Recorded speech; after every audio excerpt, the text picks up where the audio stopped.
appreciation of the environment and culture.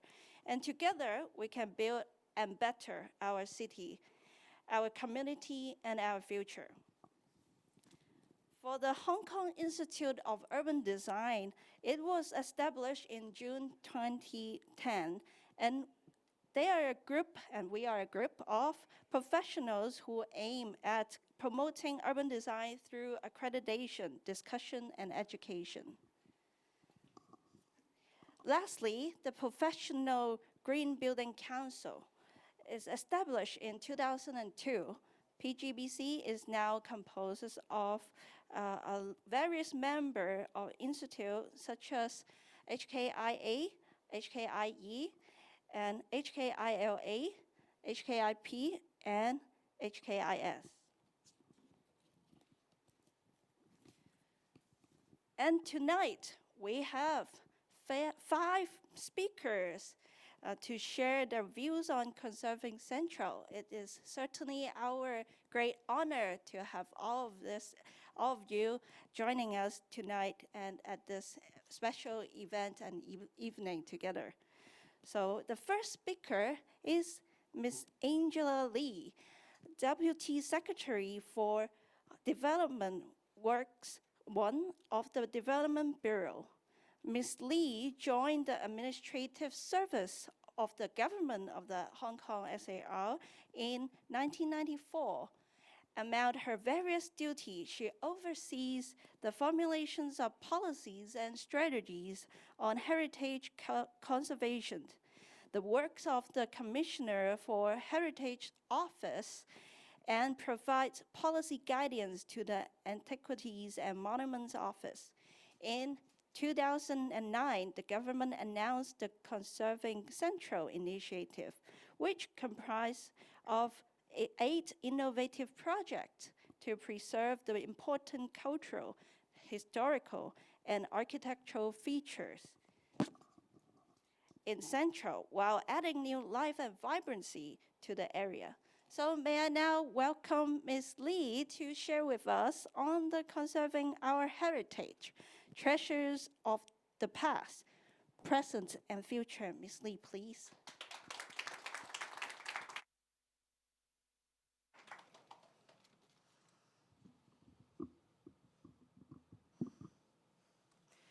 Tony, Donald, Joel, distinguished speakers, ladies and gentlemen, good evening. It gives me great pleasure to join today's seminar on the topic of Conserving Central. Conserving Central is an initiative announced by the government in year 2009, and the soft opening of the Central Market earlier in August this year marked another significant milestone of this government initiative. Today, I would like to share with you the heritage conservation policy of the government, and later on, some of our experience in driving the different projects under this Conserving Central initiative.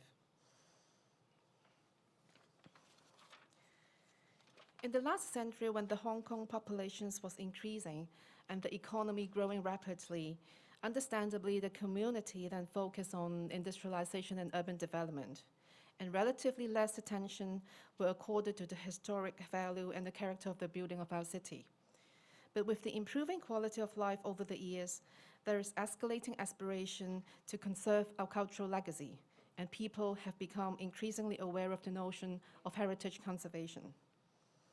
And in year 2007, the government promulgated heritage conservation policy to protect, conserve, and revitalize historic and heritage sites and buildings through the sustainable approaches.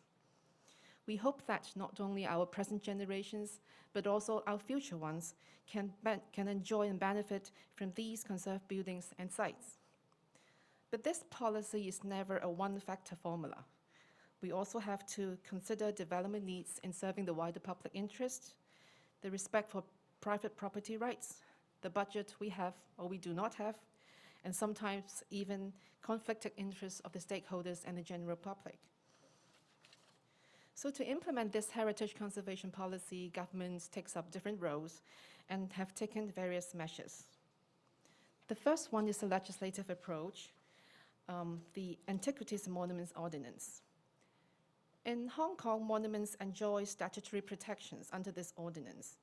And if the Antiquities Authority, meaning the Secretary for Development, considers that any place, building, or sites is of public interest on grounds of its historical or archaeological significance, he may declare it as a monument after consulting the Antiquities Advisory Board and with the approval of the Chief Executive.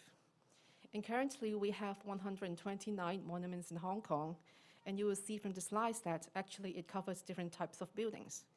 For example, the ancestral halls in New Territories, some religious buildings like temples and churches, and government facilities like the observatories, etc. Apart from the legislative vehicle, there is also the administrative measure of grading system for historic buildings. The AAB, supported by an independent historic buildings assessment panel, will consider the heritage values of individual historic buildings based on 6 assessment criteria. And views and information from the public, as well as those from the building owners, will also be taken into account. After thorough consideration, AAB may accord grade 1, 2, 3, or new grade status to individual historic buildings. These administrative grading systems provide an objective basis for determining the heritage value and the preservation need for individual heritage building in Hong Kong.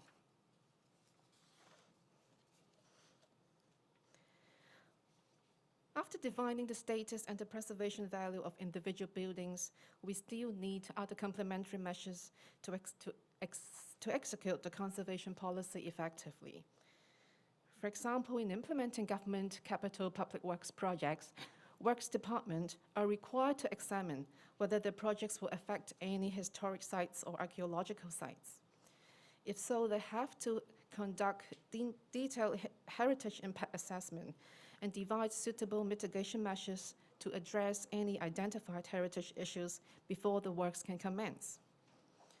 As for private historic buildings, there is cross-departmental collaborations. For example, when the building departments, lands departments, or planning departments, when they become aware of any plan of the private owners which may affect heritage buildings or graded monuments, for example, like upon receipts of applications for different kinds of approvals or during the regular inspections, they will inform the Commissioner for Heritage Office and AMO. So CHO and AMO can then approach the private owners to explore conservation options. And if needed, we will also offer economic incentives to encourage the private owners to conserve their buildings. I believe no one will dispute that only through concerted efforts could heritage conservation become a reality. So how to incentivize actions? Government has rolled out different support measures in furtherance of these heritage conservation efforts. We launched the Revitalizing Historic Buildings Through Partnership scheme in 2008. By injecting a new lease of life into the government-owned historic buildings, the scheme aims to put historic buildings into innovative adaptive reuse through partnering with non-profit-making organizations. Under the scheme, we will invite proposals of adaptive reuse of buildings from non-profit-making organizations, and the government will partner with the selected NPOs by leasing the premises to them at a nominal rent. We will also help fund the capital works required for restorations of the building so that it can use for its proposed purpose. And we will also provide financial support to meet its startup and operating costs in the initial 2 years of operation. So far, we have already launched 6 batches of the revitalization schemes, and a total of 22 government-owned historic buildings have been covered. We are also implementing the financial assistance for maintenance scheme on built heritage to provide financial grounds for carrying out of maintenance and repair works on historic buildings. Eligible applicants for the grounds include owners of graded private buildings, as well as non-profit-making tenants of government-owned historic buildings or declared monuments. Over $120 million of grants have already been approved to help prevent historic buildings from deterioration due to lack of proper maintenance. Separately, we set up the Built Heritage Conservation Fund to offer funding for public education, community involvement, and publicity activities. The fund also supports academic research on built heritage conservation. Public engagement held with the support of the fund are of wide variety, ranging from exhibitions, thematic lectures, guided tours to the historical sites, as well as workshops and creative competition. On privately owned historic buildings, we strive for the conservation. At the same time, we uphold the principle of respect for private property rights. Apart from the financial support for maintenance I mentioned earlier, we will also provide economic incentive to encourage the private owners to conserve their buildings. And through these economic incentives, we hope that they will drop any demolition plans and pursue preservation and development options instead. We have devised different options, planning land use options, for example, the land exchange or relaxing planning restrictions on plot ratio or height restrictions. Indeed, with these provisions of economic incentives, a number of graded historical buildings have been successfully preserved. For example, a Grade 1 building on number 23 Combin Road was preserved through in situ land exchange, and the Grade 1 clock tower of the CLP headquarter building was retained through providing policy support for relaxation of development parameters. With the heritage conservation policy and support measures outlined as the backdrop, let's turn to the government's experience in driving projects under the Conserving Central initiatives. The Conserving Central initiatives comprises 8 innovative projects to preserve the important cultural, historical, and architectural features in Central, while adding new life and vibrancy to this very heart of our city. This is also an important example that manifests the ideas of conserving under the concept of a plane of an area. We call it min in Chinese, as compared with points, dim, which focuses on individual buildings. Among the 8 projects covered in the initiative, 6 involve government-owned historic buildings. The government has taken a proactive approach in facilitating the conservation of these buildings through cross-sector and interdepartmental collaborations. I'll share some of the experience now.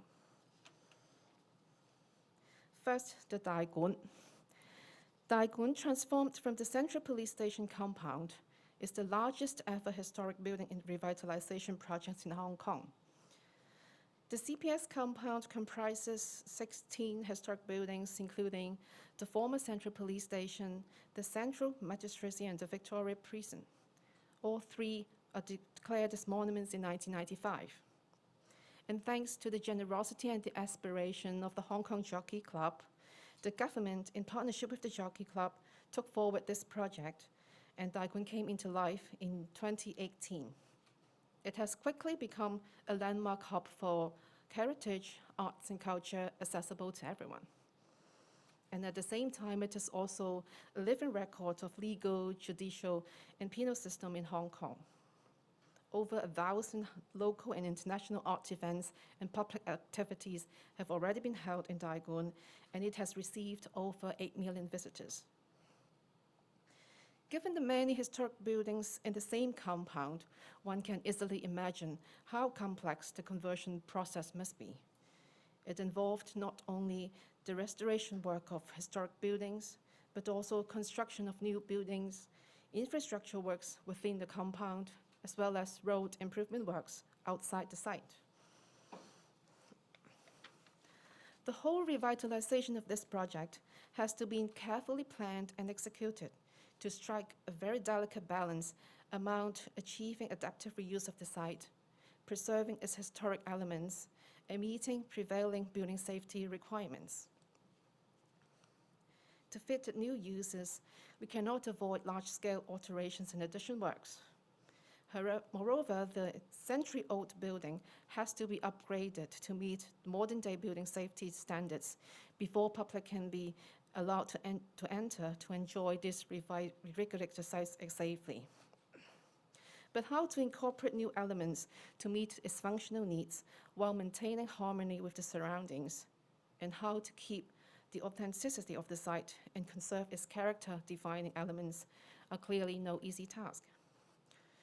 Working closely with the Jockey Club, we facilitated the liaison with relevant regulatory departments during the design and construction stage to help obtain various statutory approvals timely.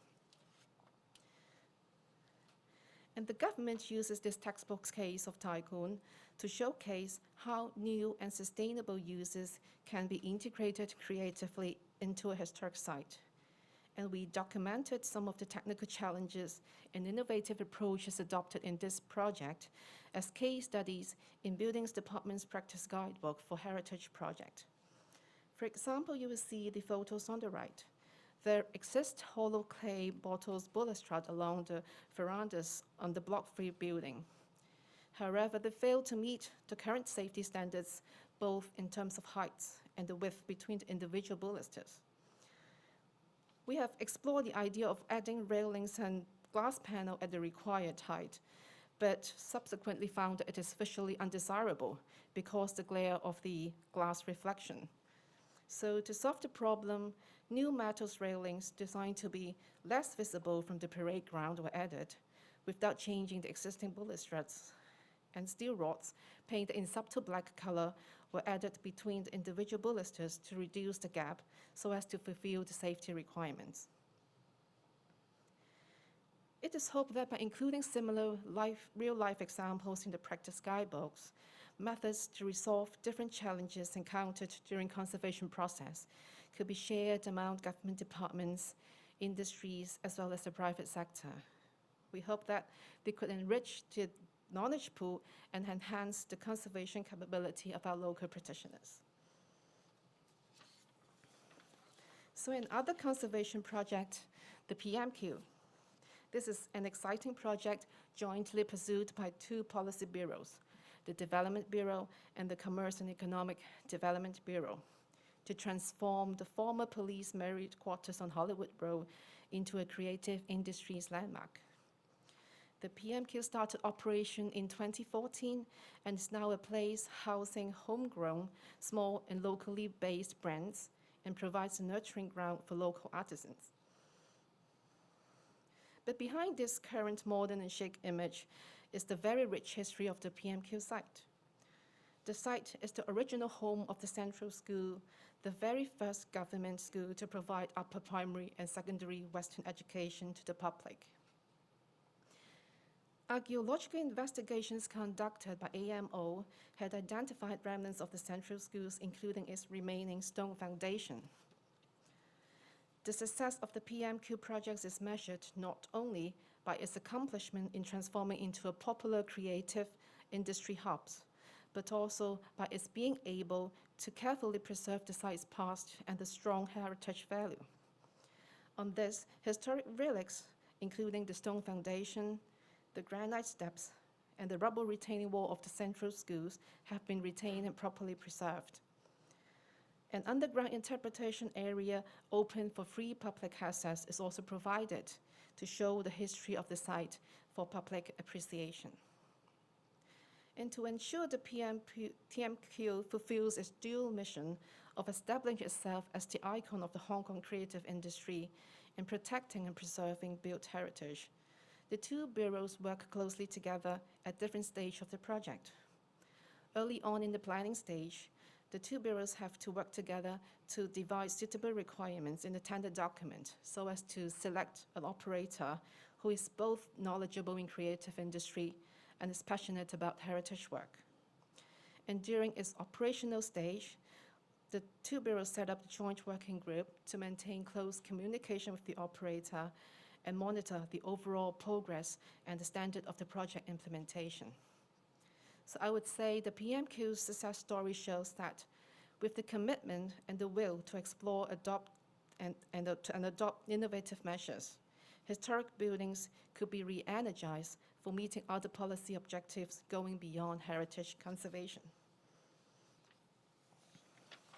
While it is a pity that we have to move the event from the Central Market to here due to weather conditions, but I must still cover this very important project of the Conserving Central Initiative, the Central Market.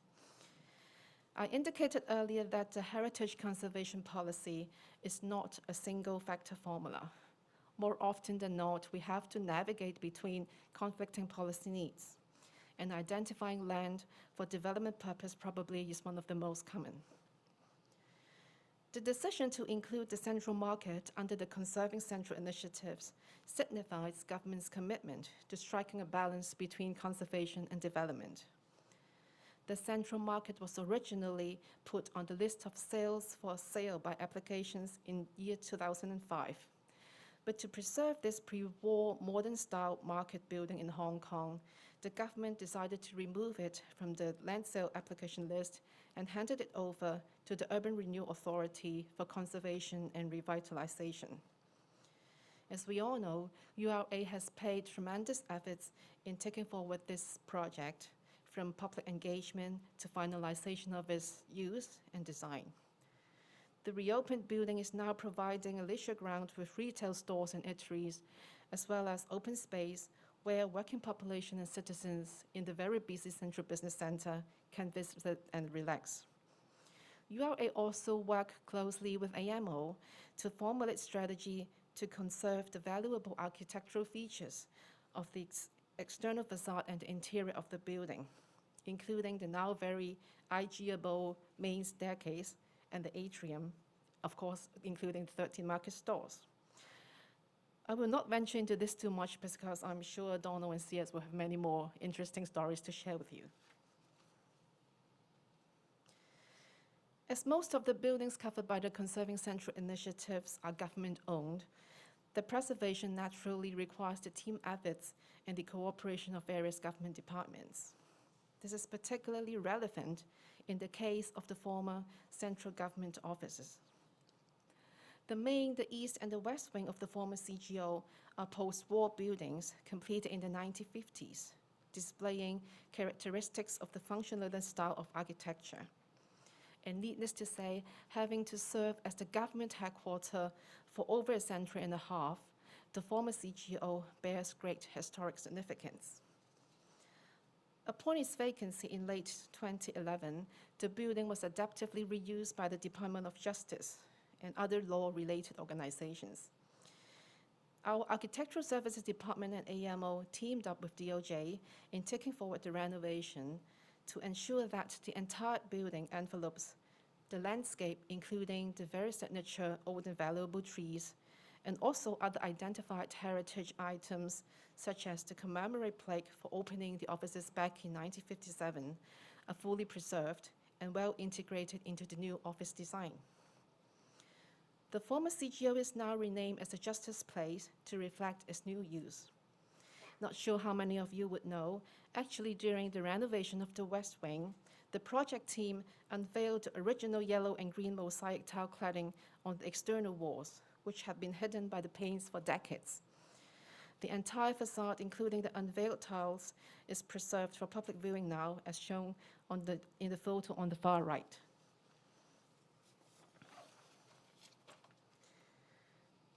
The last project I would like to cover is the Murray Building. It is a bit different from the other projects.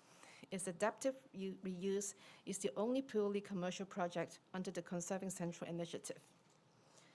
The Murray Building is completed in 1969, and it was designed by the then Public Works Department of the government. It was the tallest government building at that time. The building has quite a number of outstanding design features. Its windows are meticulously oriented to avoid intrusion of excessive direct sunlight, which I personally have benefited from when my offices was there years ago. Its access road with the arch-shaped vehicular entrance is another signature feature of the building. Given its in prime location and the high demand for hotel space in central area, converting the Murray Building into a hotel was the preferred option. And to make this preservation cum development option possible, the government rezoned the site and at the same time imposed a set of development conditions requiring the developer to preserve the architectural features of the building, including the exterior, the window design of the main building, and the high arches extending from the podium floor. The conversion project is a good example of integration of heritage conservation with commercial interests, and it has already successfully completed and is now a popular choice for staycation of Hong Kong citizens. The Conserving Central initiative illustrates that while heritage conservation can take different forms and approaches, the concept of preservation cum development is practically feasible. It realizes three wishes in one go, allows preservation of old buildings and heritage legacy, provision of new facilities to meet changing public needs, and creation of a new look and vibrancy for our community. These projects also prove the success of heritage conservation relies on the dedication and the collective effort of all, not only the government, but also public organizations, business sector, community partners, and professionals in the field. With the support of all, our local heritage projects have received recognitions internationally as well as locally. In 2019, Daegun received the highest honor of the UNESCO Asia Pacific Awards for Cultural Heritage Conservation, the Award of Excellence. This is Hong Kong's second win of this top award after the Viva Blue House in 2017. Other local heritage projects which also earned recognitions include the Mayho House Youth Hostel and the Green Hub, which now occupies the ex-Taipo Police Station site. To bring people to these very beautiful historic assets we have in the city and to raise public awareness of heritage conservation, the government organizes public education and promotional activities in partnership with different organizations. Since 2011, the Commissioner for Heritage Office organizes the Heritage Fiesta annually. And during the fiesta, featured historic buildings will open their doors and offer free guided tours for public to discover the stories and architectural merits. The fiesta this year is currently underway and will last till end of December, so please do go and visit. We also proactively work with professional bodies to organize different activities. For example, the AMO recently collaborated with the Hong Kong Architect Center and Hall for Music and organized an architectural cum music crossover event in the Boham Road Government Primary School to publicize this monument, which was newly declared this year. In sum, the success of heritage conservation in Hong Kong counts on the concerted efforts and the dedication of the government, the community, private sectors, as well as professional and experts in the field. With your continued support, we look forward to more collaboration opportunities in our pursuits of heritage conservation. Before ending, I would like to thank Hong Kong Architects Center, Hong Kong Institute of Urban Design, the Professional Green Building Council for organizing these invaluable events for exchange of insights and experience. We hope more will come to drive heritage conservation, not only in Central, but across the territory. I wish you all an enjoyable evening. Thank you. Thank you, Ms. Lee. Please join the audience, and thank you for sharing all the great effort and achievement by the Conserving Central office. And now we have the second speaker, Mr. Douglas So, B.B.S. JP. He is the chairman of Antiquities Advisory Board, AAB, and Mr. So, for sure, is passionate about heritage and conservation, museum, arts, and culture. The AAB is the statutory advisory body established under the Antiquities and Monument Ordinance in 1976, when the legislation was enacted. One may be captivated to note that amongst the 129 declared monuments in Hong Kong, 13 of them are actually located in Central and in clusters, and amongst the 1,586 historical compounds, buildings, structure graded by the AAB. And 59 accorded grade 1 to 3 status are in Central. In other words, There are now 72 historical compounds, building structures in Central, protected by law or through administrative means. So now may I invite Mr. So to share with us on the roles and functions of AAB in Conserving Central. Mr. So, please join.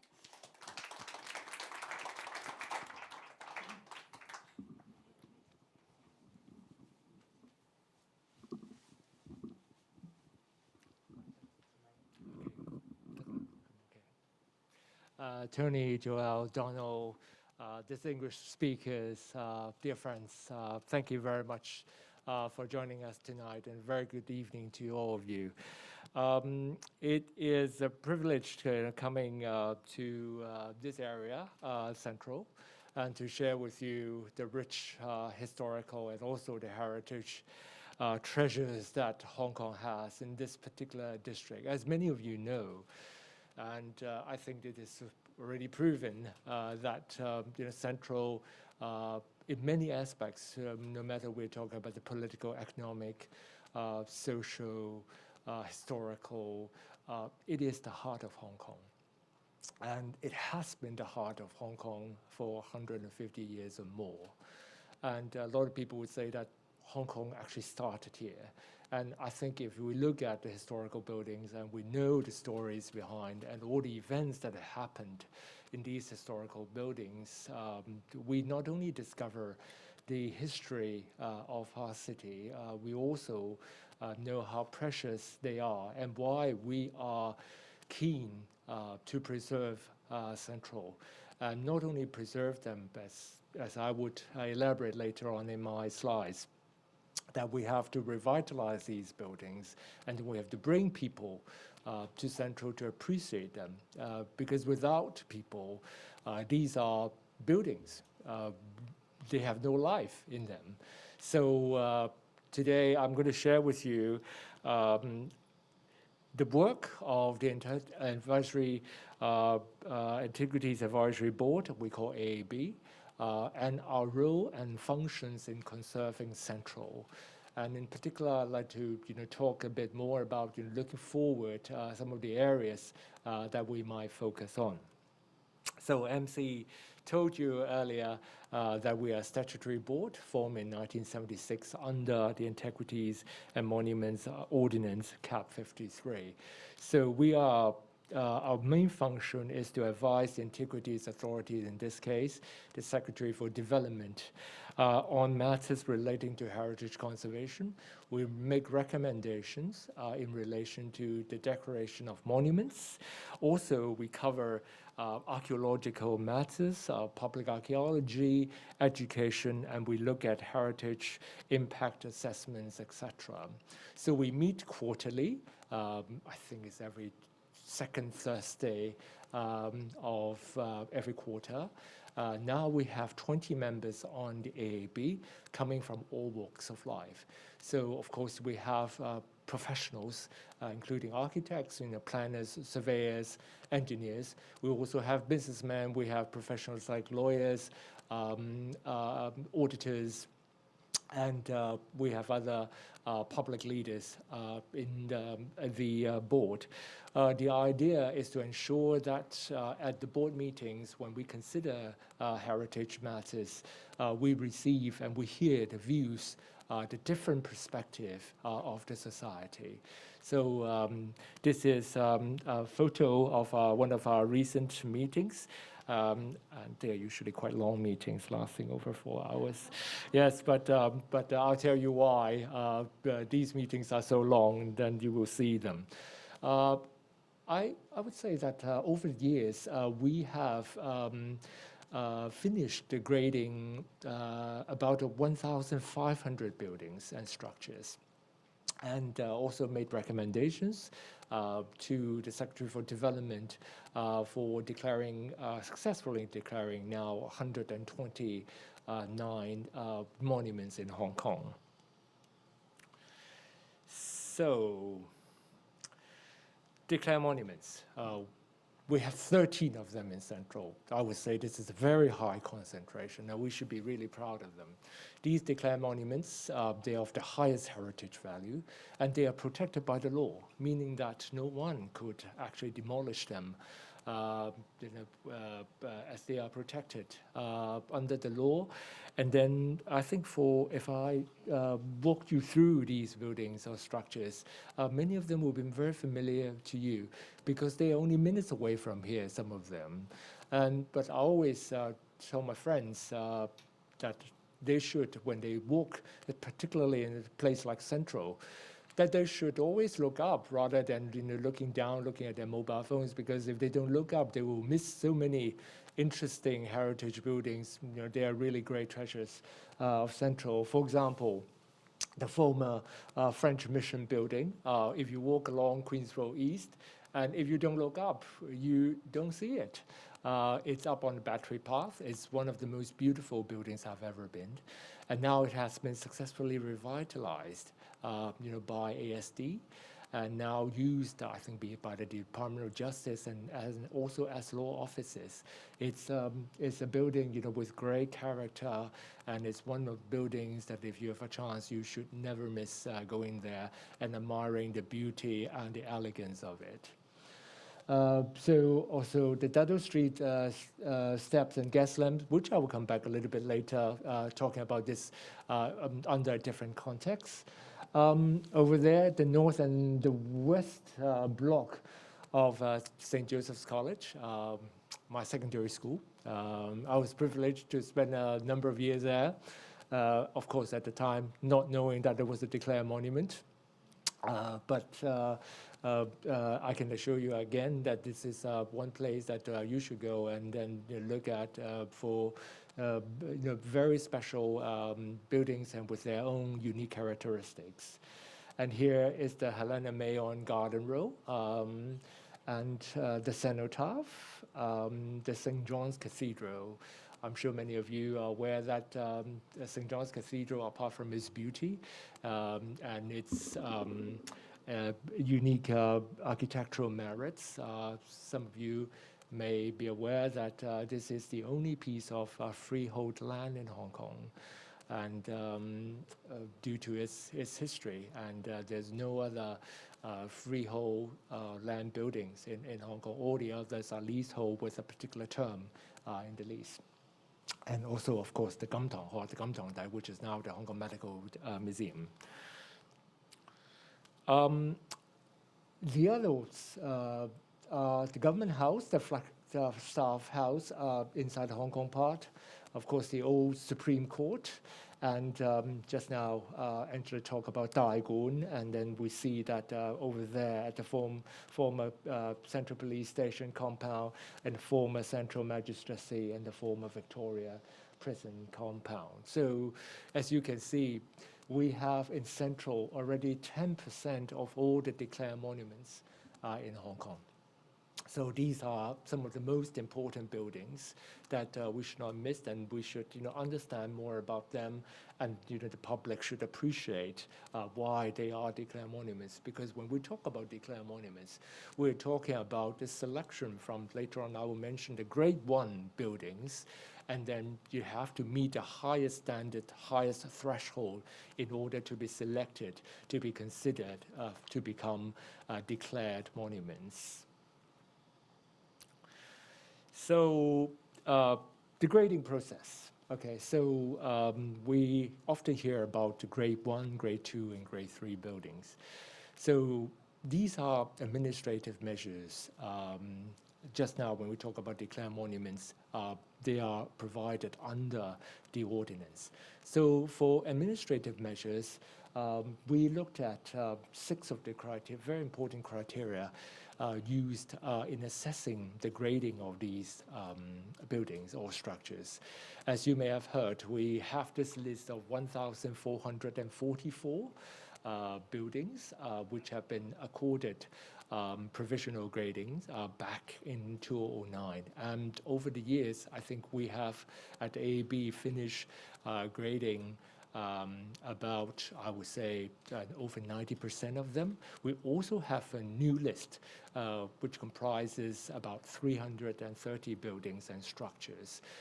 This new list, when we talk about these added 300 plus buildings and structures, they were actually suggestions we received from the public, which we view with great importance. We hope that the public will continue to tell us which are the important heritage buildings in Hong Kong that we should look at in terms of giving them a proper grading. So normally what we do is, if I may quickly walk you through the procedure, is for the AMO, the Antiquities and Monument Office, to do the initial research based on these 6 criteria: historical interest, architectural merits, group value, social value, local interests, the authenticity, and of course the rarity of these buildings and structures.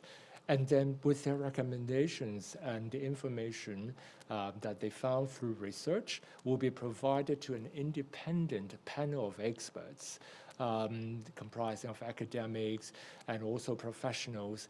And they will look at all the information received in these areas, and they will provide with a suggested grading for AAB to consider.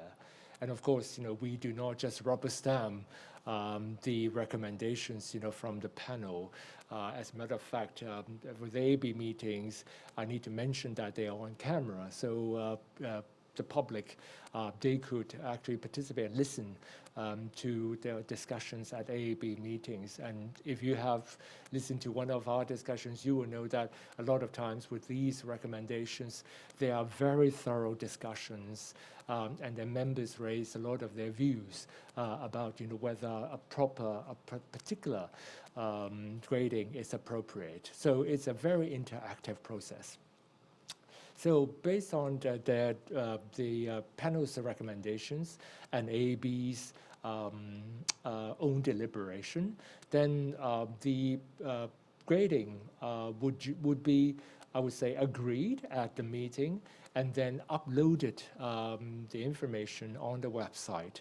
And the public would have an opportunity to write in. They would have 1 month's time to express their views. And after receiving views from the public, then at the following AAB meeting, all the views received from the public will be considered, and then before the grading is confirmed. The idea is that we would like to encourage public participation in the process. And I think in particular, it's very important that we maintain the transparency and the integrity of the process so that the public would have confidence in terms of the grading process. So these are the definitions of grade 1, 2, and 3 buildings. And of course, the grade 1 buildings, as you can see, they must have an outstanding merit, and which every effort should be made to preserve them. As you can see in Central, we have 35 of them. And I would say from the 35, I would not be surprised that some of these will eventually become declared monuments in due course. And then for grade 2 buildings, they are buildings of special merits, and effort should be made to selectively preserve them. And for grade 3, we have buildings of some merits, and preservation in some form would be desirable. An alternative means could be considered if preservation is not practicable. For grade 2 and 3, as you can see, we have 12 for each category. So total 59. If you add together the declared monuments, the extra 13, we now have 72 of them in Central. And then I'm pleased to tell you that we still have 10 in the district, which is pending grading. So as you can see, Angela mentioned just now that we're talking about plain. We are talking about a very important cluster of historical buildings, and these are very high quality. And I would say that these are truly the treasures of Hong Kong. So if I may take you on another little tour to Central to look at, because of time limitations, I'll be focusing on some of the grade 1 buildings, and then for the grade 2 and 3, I'll just cite a few examples. So I don't think any of these buildings would be unfamiliar to you. because of their importance. You may pass through them if you work in Central every day. For example, I'll just select the old Bank of China building.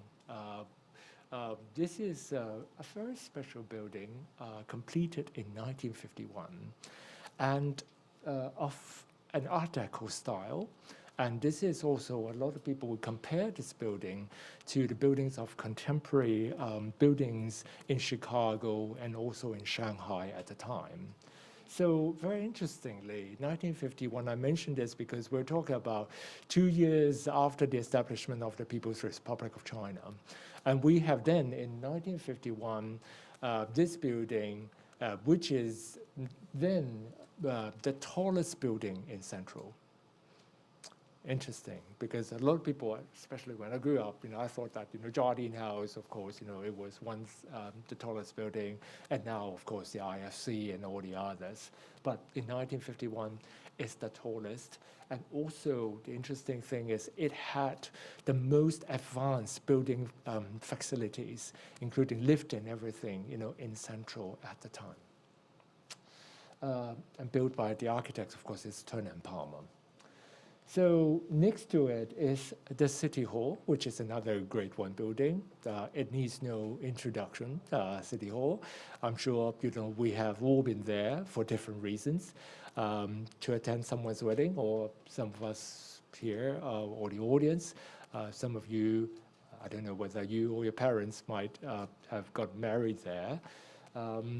We go there for concerts, we go there for exhibitions, used to go there for visit the libraries.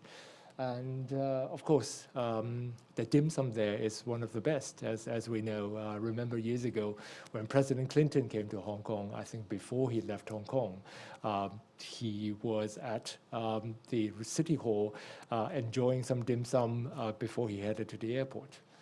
So the City Hall, of course, is a very important building. It's the second generation of the City Halls that we had. And some of you may or may not know that we used to have the new governors, coming to Hong Kong.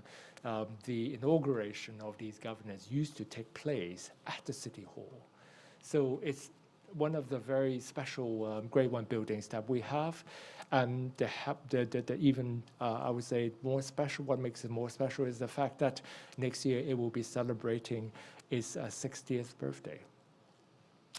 So the Petter building next to it, as we know, it's one of the buildings with really truly special characteristics, and the house now of many international galleries. And I also want to mention the Jamia Mosque on Shelley Street. And this is truly a living heritage because for over a century, the Muslims in Hong Kong worship there. They still do. So this is one of the most important buildings that we find in Hong Kong with really a very rich history. And it's one of the places where the original use after a century persists.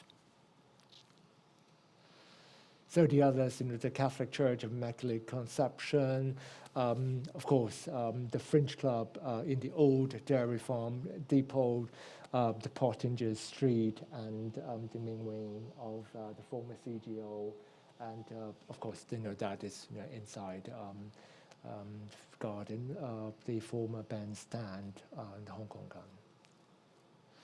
So Grade 2 historical buildings, I'm not going to go into each one of them. Some of these, again, they're very familiar to you. Schools, just now I mentioned St. Joseph's College, and opposite to it is the St. Paul's Co-Educational College, which is a Grade 2 building.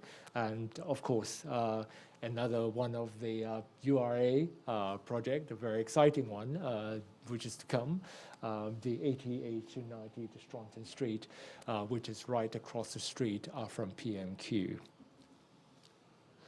Grade 3 historical buildings in Central, just now I mentioned there are over a dozen, there are a dozen of them, and then some of these are the well-known examples. The one over there, the former Bridges Street Market, and now is the Hong Kong News Expo with excellent news related exhibitions, and you should not miss if you haven't been there.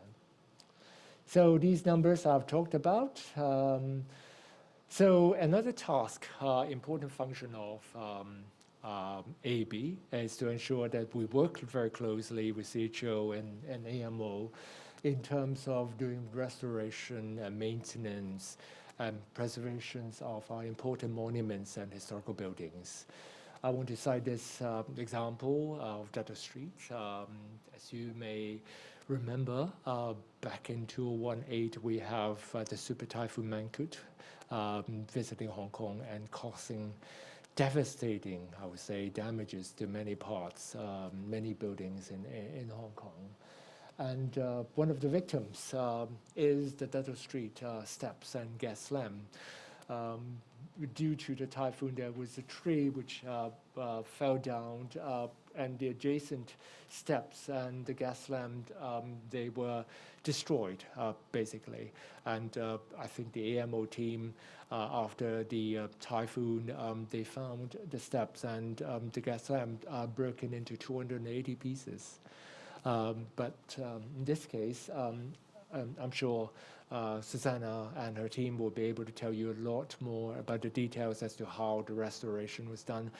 But I just want to mention that with heritage, it's also very important that we incorporate the latest technology. In this case, the scanning, which was done before the typhoon, luckily, and also I think the other types of technology used in terms of building the 3D model and all of that actually helped with the restoration, which allowed the steps to be restored instead of using replicas. It was a professionally restoration work, which was completed and reopened to the public 1 year later in December 2019. So AB, we had a chance to visit, and with this particular project, the Data Street steps and lamps received many awards, including those from the Hong Kong Institute of Architects, and the Hong Kong Institute of Surveyors, and Hong Kong Icon, etc.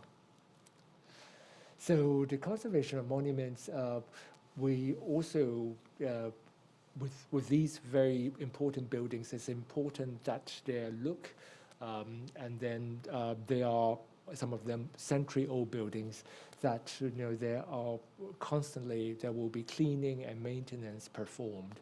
So I'm here just citing two of the examples that you could see the before and after for the St. John's Cathedral and the Helena May. Of course, if you're interested, I'm sure AMO could provide more detailed photos, but this is some of the works that is also very important in terms of helping the different operators and owners of these buildings performing the usual, the routine maintenance, the cleaning and all of that, and providing expert advice in the process. So we also do heritage impact assessment. I think this is one of the very important steps in the before these projects could go to LegCo to ask for funding, that the heritage impact assessment results, which has to be positive, must be part of the process. So I'll just quickly mention some of the recent examples and cases that we have dealt with, including one case which is on Kennedy Row, the Roberts Block, as you can see, because the new operator wishes to build a new tower to connect Kennedy Row to the Roberts Block.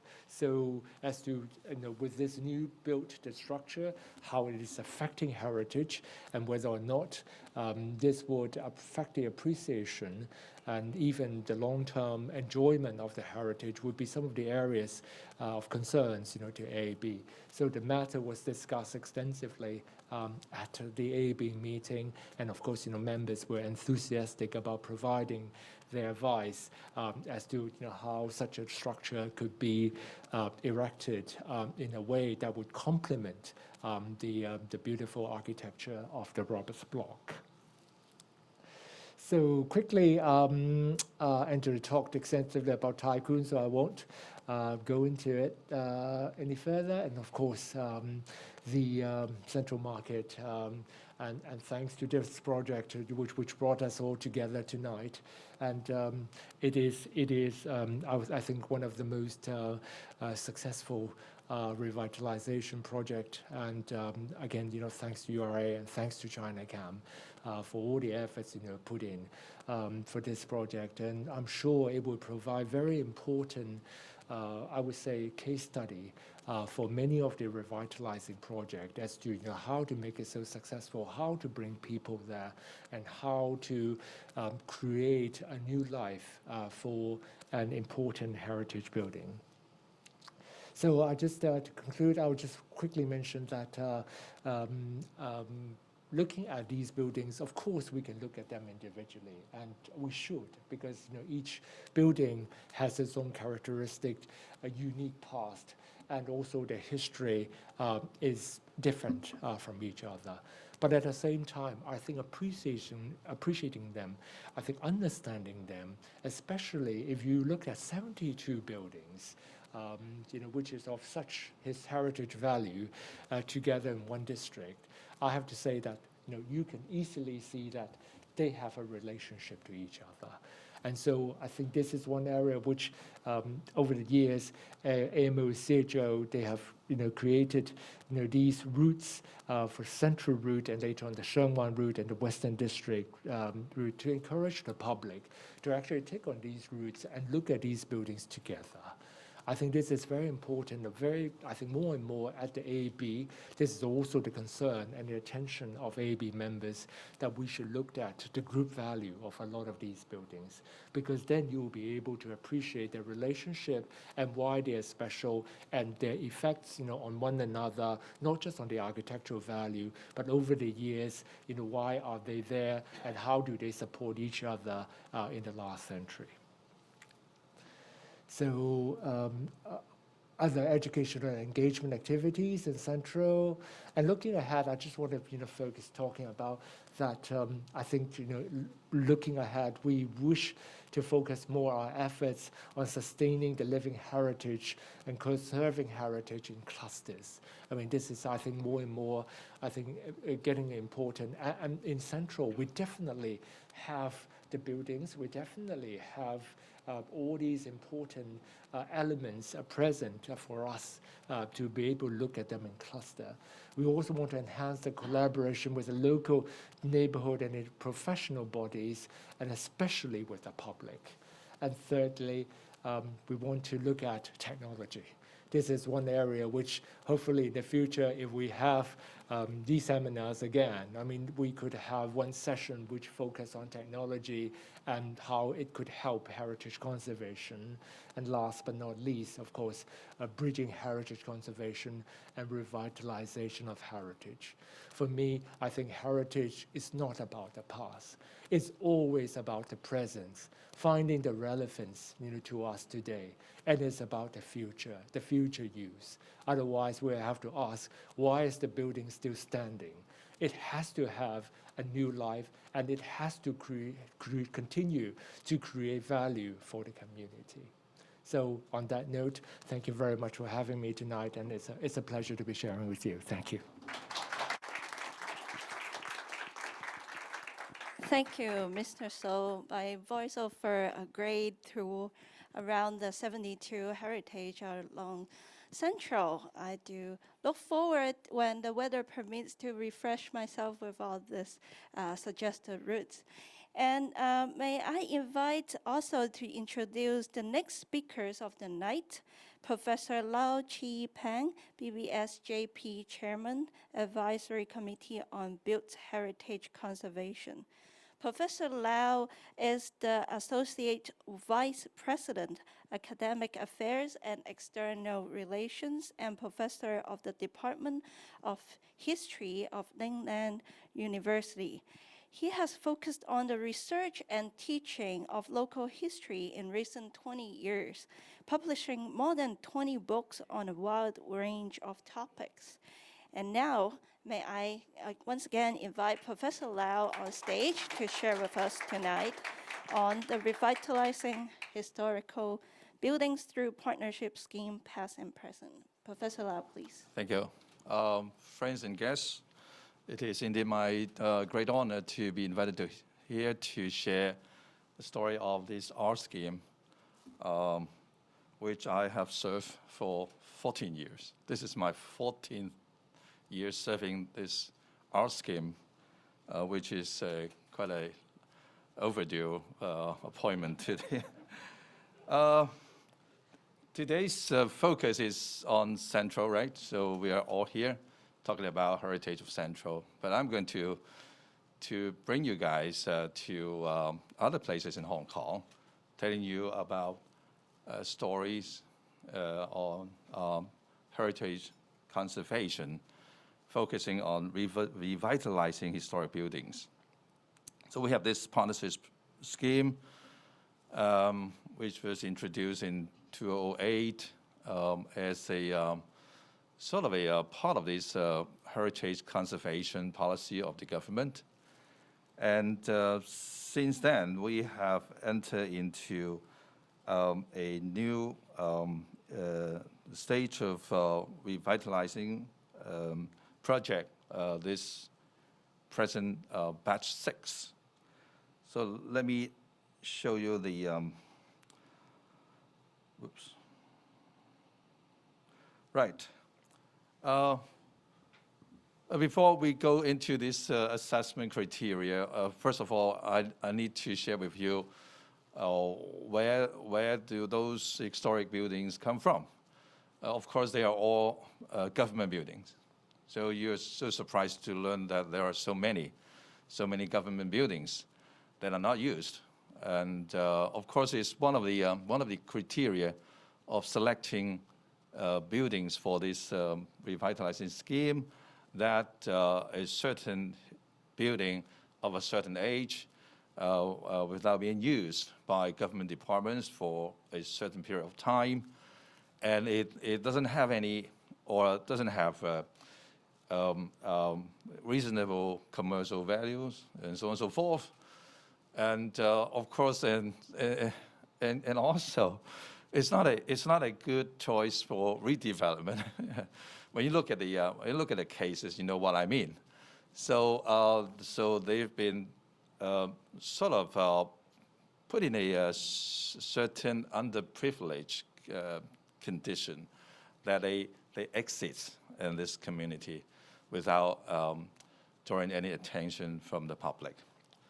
So now I'm going to tell you what we've been doing in the past 14 years, and then I will ask you to move your perspective out of Central to look at the entire Hong Kong, simply to show you that how big Hong Kong is. Of course, in fact, we don't have that many historic buildings located in Central. So thanks to Angela and Douglas, they have shared with us quite a lot of heritage conservation in Central. So we have these 5 criteria. I guess this criteria goes more or less in line with that of AAB for grading. So we have reflection of historical values and significance. That means when we look at the building, we need to know that what's behind this building, what's historical value is behind this building, and technical aspects. Technical aspects is a tricky one. Where I guess many of you, if you came across a project of our scheme, you know what I mean. That because you need to restore the building, but you cannot redo the building. So this is quite tricky a criteria. And the third one is social values and social enterprise operation.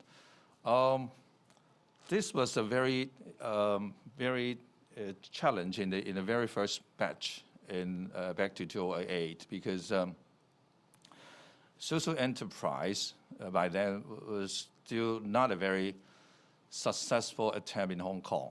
We were told when we launched this our scheme, we were told that most of the social enterprises in Hong Kong went failure. It was quite a challenge to this our scheme because we have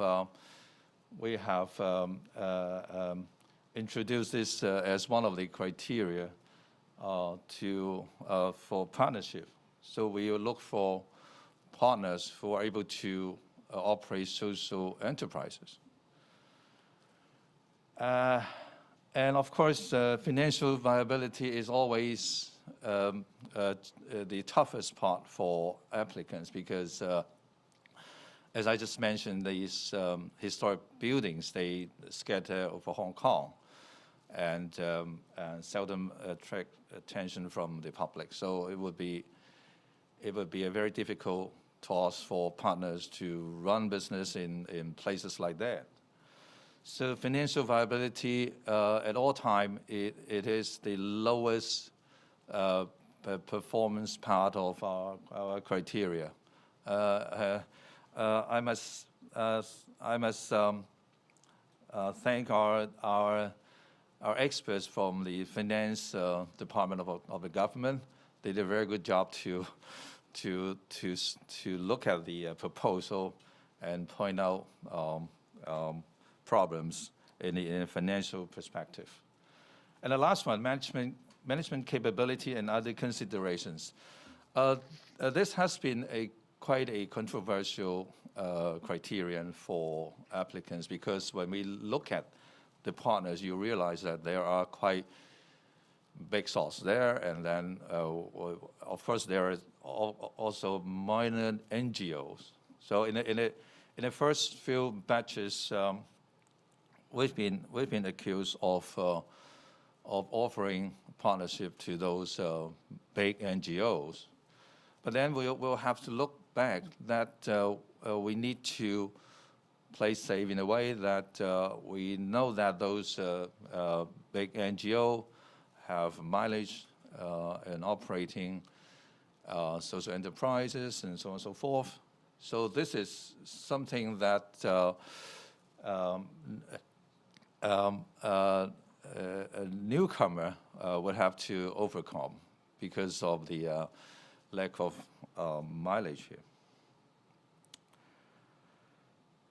Okay, some basic facts about the scheme. Since 2008, there are 22 government historic buildings have been included in 6 batches of the R scheme. And out of that 22, excluding the batch 6, the 5 of batch 6, we have only 10 projects which are now under full operation. So when you compare these two set of numbers, you see that we're still in the process of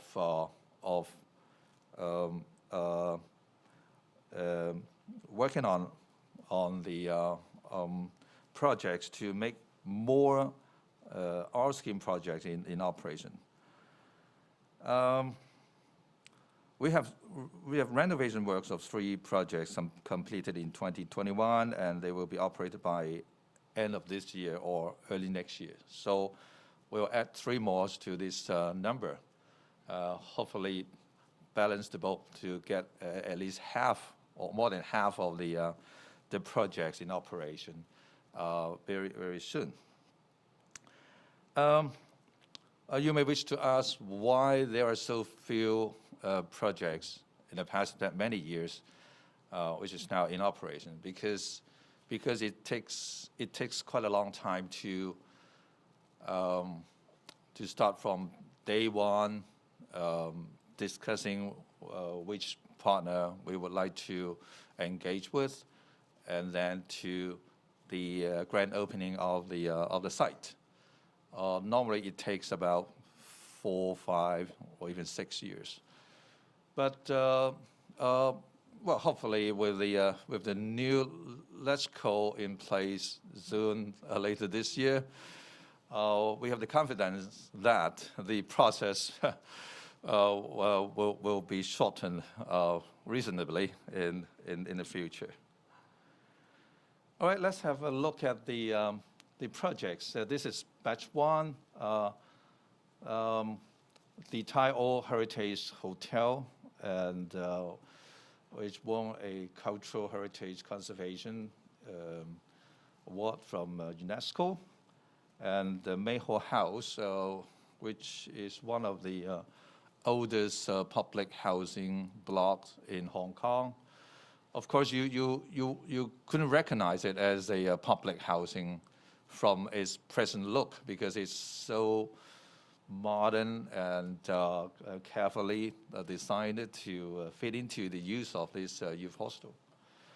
And Lei Sang Chun, which used to be one of the very iconic ghost houses in the Sam Shui Po. Now it has been turned into still an iconic building because it has become a treasure of this neighborhood. That when you get to Sam Shui Po or Prince Edward, you will be attracted by these very beautiful old buildings. Now it is the HKBU School of Chinese Medicine. The Thai Old Heritage Hotel is a boutique hotel, and Mayhall House is a youth hostel. And in the corner, there's a Rao Zhongyi Academy, which is the biggest site. I guess it's the biggest so far in terms of space in the 22 among the 22 projects. Rao Zhongyi Academy is located in Lai Chi Kok. Before it was revitalized, it went through a long journey as a hospital, as a detention camp, and so on and so forth. So in a way, it has a very fruitful historic past. So the partner here intended to turn it into a cultural heritage. Of course, assigning part of this project to the homage of Professor Rao Zhongyi. So I would say these four are very successful projects. And of course, you don't want to look into the financial status of these four because they are so different. I would say Thai Oil is in good shape, and Mayhall is good. Lei Sang Chun is okay, and Rao Zhongyi is a bit difficult because its size is so huge. So I would encourage you guys to frequent this place more. And batch 2, we have this green hub for sustainable living in the former Thai Po police station, which was the first police station in the new territories. It's quite nice of a place, operated by Guduri. Stonehouse is a very tiny small place in Kowloon City. I bet most of you haven't been to this because you basically need take some effort to locate it, but then it's nice to revitalize this stone houses. Otherwise, it would be just a wastage in this public area in Kowloon City. All right, the Blue House, the Via Blue House. That's my favorite. Although when we went through this process of revitalizing this Blue House, we ran into very difficult time. we had to talk to the residents there because quite a number of them didn't want to move out of their blue house. So we needed to persuade them to relocate to the decanting house first, and then back to blue house. And also the condition of the blue house was so poor that it took the project quite a lot of effort to restore the condition. But now I can assure that this is in good condition, in good shape. It's safe to go there. And the most enjoyable moment was the grand opening of that building. That when the residents there, the former residents there, they moved back to their unit.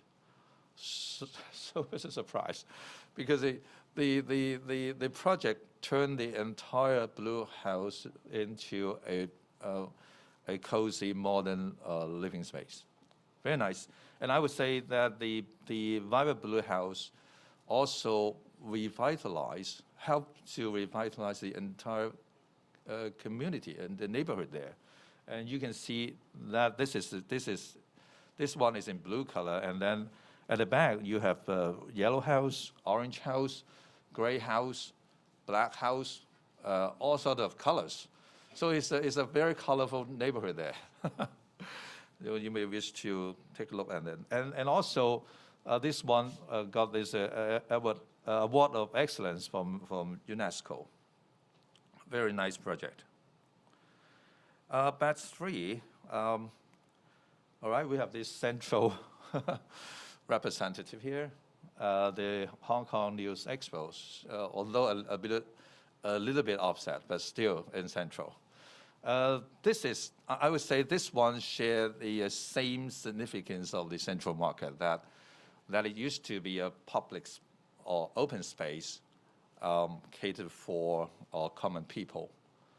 And same as this one, central market here used to serve the general public.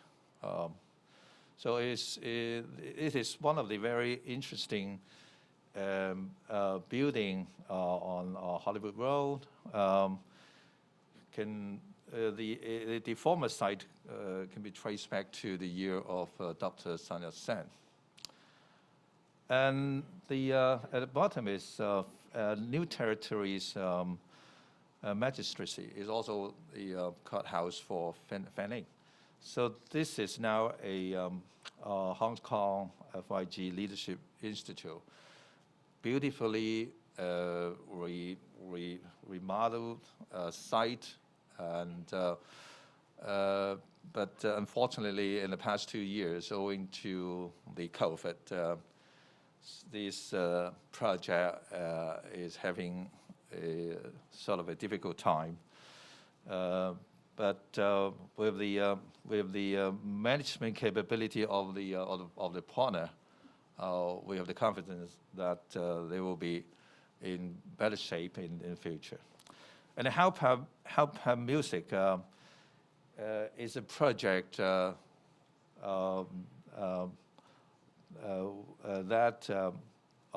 operates this Help Her garden, right? The residence part of the garden. We used to frequent the garden part, but it's gone. So this is the mansion of that of the family is now turned into a music school. All right, we have to wait for a few months to visit these sites. The first one is the Tai Hang Fire Dragon Heritage Center, a small, tiny building in Tai Hang neighborhood, number 12 School Streets. But it has a very interesting history that can be traced back to early 20th century. It was founded by a Confucian organization then. And then this one, the old dairy farm senior staff quarters. I must confess that I didn't realize the building there, although I was quite familiar with that neighborhood until it was on our table. And of course, when we paid a visit to this site, we realized that the condition was extremely poor, extremely poor. So one of the beauty of the art scheme is that Choi and the partners they put their hands together and paid great efforts to restore that many buildings. Batch 5, the renovation work will start in later this year or early next year, including this one, Robert block of the old Victoria Barracks, another project in Central. Douglas has just mentioned that there's a structure to be constructed to put a elevator to connect the road to this building, because it's quite difficult for public access. Renewal Market, Renewal, a pretty old-fashioned and historic market in the New Territories, and an iconic a landmark of Fanning, which will be revitalized into a house of urban and rural living. And the former Lao Fo San police station, still, we have quite a lot of police stations on our list. So, well, probably someday we'll look into, we'll work out a study on that. But this is quite a nice site, very nice, because it has a beautiful view of Shenzhen and the harbor, which will turn into a very meaningful business, Hong Kong Guide Dogs Academy. Because there's no place for this academy to get a permanent site to train guide dogs for local use, and it would be very expensive to import guide dogs from overseas. So when we had the chance to look at the proposal, basically the proposal received unanimous support from the committee, and it's a very nice site for the academy. Batch 6, right? All right, batch 6. We have in a way we have old friends here. We have Fong Yun Study Hall, which was supposed to be a project of batch 1, and the Fong Yun Study Hall was under operation for a few years, and then later on the partner decided to quit, and so we invite partners to do this project from batch 5, and without getting a nice partner. But this time, we're in the process. We're in the process of getting a good partner for this Fong Yun Study Hall, which is in Ma Wan. I don't think this is a very popular place in Hong Kong, but of course by knowing this revitalization projects, we widen our perspective and knowing more about Hong Kong. And that far end is the former North Kowloon Magistracy. It's supposed to be the very first R scheme project in operation, because it took the partner just 1 year to restore the whole thing and then put the site in operation. But sadly, of course, also due to this COVID worldwide, that the former operator, this SCAT, didn't want to continue. So we're now looking for new partners to operate this. Quite a popular site, I can say. All right, this one. I don't know how to share my experience with Hing Yin Lei, because this is the third time that Hing Yin Lei is putting on our table, and I can assure that we've been trying our very best to get a partner for this Hing Yin Lei, and well, the only thing I can share here is I'm quite positive on that. So these three are old friends, and we have two new friends over there. The Tai Tam Tok Raw Water Pumping Station Staff Quarters Compound. I guess most of you have been to Tai Tam Reservoir for jogging, for whatever, leisure. But you seldom went down to this water pumping station. So this is, I guess, this is the second largest site among these 22 projects. It's quite huge, and but the location is quite nice. Is sitting at the bayside. Is also it's part of this water supply heritage of Tai Tam. Homey Villa is a Western building which was established constructed by the Ruttenji family because they operate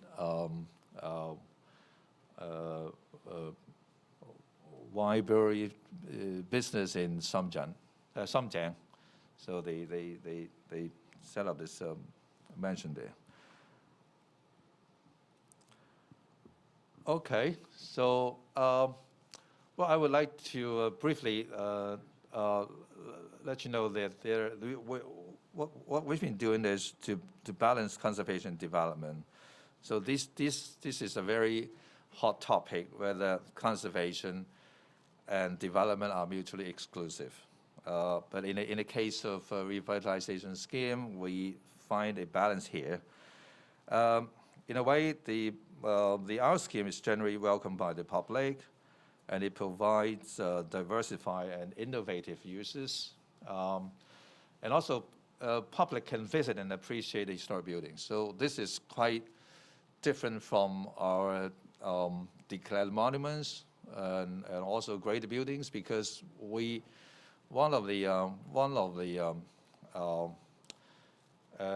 reasons that we wish to revitalize all these government historic buildings is to let them open for the public and enhance the development of education, culture, arts, Chinese medicine, and tourism, and so on, and promote local economy, revitalize old districts, and strengthen community cohesion.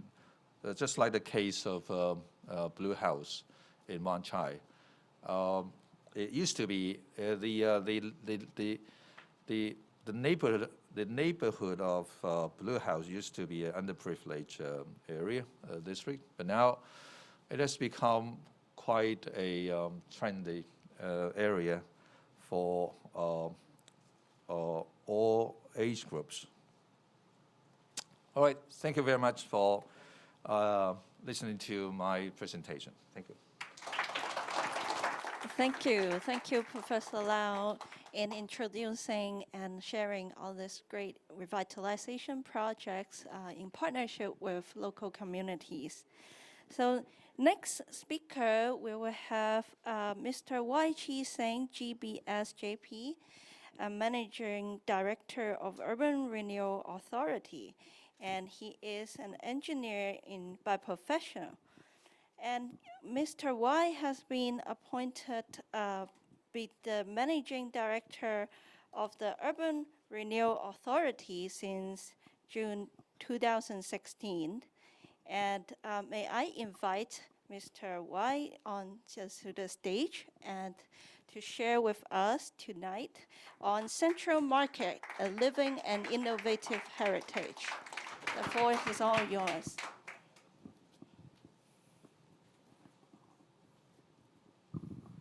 Okay, good evening, ladies and gentlemen. Thank you for the opportunity to speak about Central Market again, which has become the talk of the town since its soft opening 2 months ago. Now, within the time allocated, I'll focus my talk on two of my observations on Central Market. Firstly, the soul of the market is innovative spirit. And secondly, the recurrent debate about whether a heritage building should be demolished to give way to redevelopment. Now, the Central Market is older than all of us. It first came into existence in 1842, and between 1840s and the 1930s, the market structure was demolished and rebuilt several times in keeping with the evolving community needs. Now, this picture shows the third generation of the market. It consists of a two-story blocks with a central avenue separating them. The building was built of red bricks with granite stone dressings. And in the 1930s, the third generation of the market was superseded by the current four-story building, being the fourth generation. The Grade 3 historic building is an exemplification of the streamlined modern style of that era, characterized by the building's slim horizontal lines and functionalism. Now, my contact told me a story about a change from the third generation to the fourth generation. Some of the old Hong Kongers missed it, the third generation of the market, because they saw nothing special about the appearance of the fourth generation. Now, there was no concern group, no conservationalist, and no public consultation at that time challenging the change of the third generation. And once the authorities decided on the change, the reconstruction work would proceed.